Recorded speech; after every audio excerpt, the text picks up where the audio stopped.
What's kicking, guys? Austin here with FightInSight Q&A, and today we're going to be talking about my newly earned blue belt in Jiu Jitsu. If you're following me on Instagram, you may have saw a couple weeks ago that I earned my blue belt recently. Let me tell you, it was an experience. I got a few questions that I've written down that went through my head as I started my journey in Jiu Jitsu. And if you're picking up Jiu Jitsu, maybe some of these questions have entered your mind. I just want to put it out there that some of the things that I thought along my journey. Just now receiving my blue belt, how does it feel? It feels awesome. It's definitely exciting. I've been working hard in Jiu Jitsu. But when I joined, it was never about the belts. I was just doing it to better myself as a martial artist. I've been doing martial arts for a long time now, and I knew that my weakest point in my game was my groundwork. So that's why I actually wanted to start picking up Jiu Jitsu.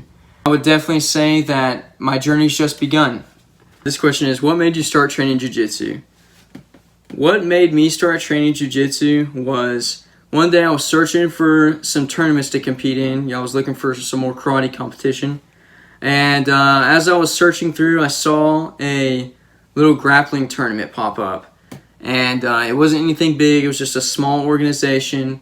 Basically, anyone could sign up, and they put you in a bracket, and you get to, roll some matches. I went in there with the attitude of, I've been competing in karate, doing really well in all kinds of divisions. It was just a stereotypical idea that I was going to go in there and completely dominate whoever they put me against, even though I didn't train jiu-jitsu.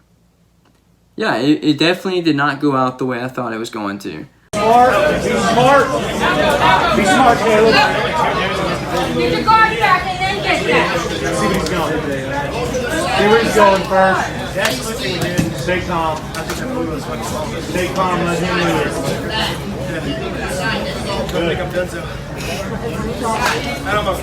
There. Lock it up. Lock it up. Lock it up. Set in. Set in. Feet and sit back. Fall to your left side. Yeah. Sit back. Lower your back. Hold tight. There we go.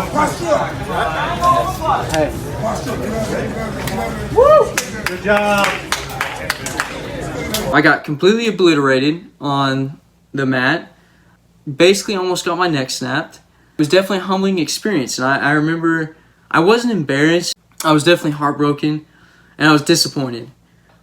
With that being said, it lit a little fire in me that just built up and up and up until next thing you knew, I wanted to be better. Up to that point, I had never given Jiu Jitsu the respect that it deserved. My opponent was super cool, and we're actually friends on Facebook to this day. I shoot him a message every once in a while saying, happy birthday or congrats on whatever competition that he's doing. He was a super cool guy, and honestly, most Jiu Jitsu guys are pretty cool. That is the one thing I will say, comparing to different arts.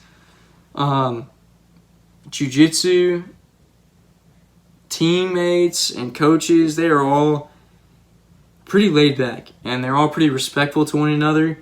So this leads to my next question. How does Jiu Jitsu compare to other arts?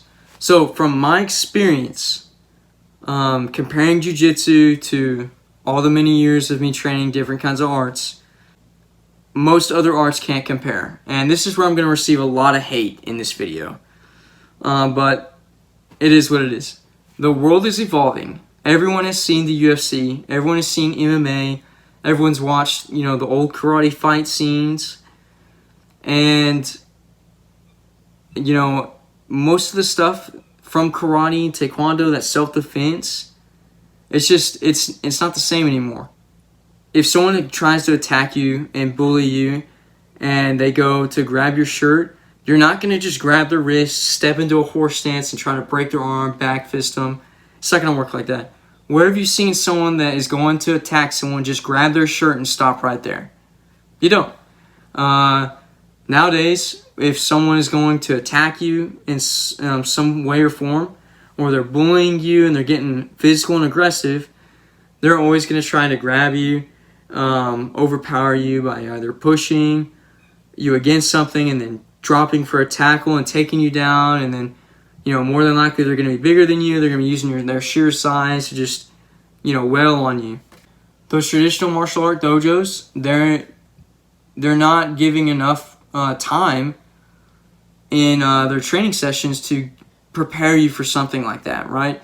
There's thousands of self-defense techniques that you're never going to remember when you're put in a situation like that. And most of the time it's going to be your first time to deal with some kind of confrontation like that. Your adrenaline's going to kick in. You're going to probably become tunnel visioned, right? Because you've never been put in such a real hard situation like that. And I'm sure there's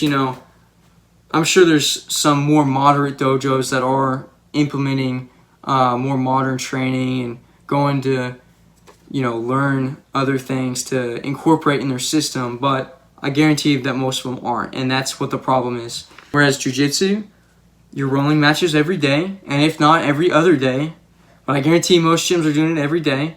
Just having that physical contact constantly being, being taken down, putting in uncomfortable positions on the ground, needing to get out of a bad situation and either recover yourself and take a dominant position or create some space, get away, and assess the situation and try to take your opponent down another way, right? That is all great stuff that everyone should be doing. So when you compare Jiu-Jitsu to your other traditional martial arts, nowadays it's going above and beyond. I hate to say it, but, in those traditional martial arts, and I feel like I can say this because I trained them for so long. I did many years of doing karate, taekwondo, kung fu, doing, all the katas and forms and self-defense and whatnot. And there's some great stuff in there. You're learning basic strikes, basic kicks. That stuff is great. The katas nowadays, in my personal opinion, they look great. And I did them for a while.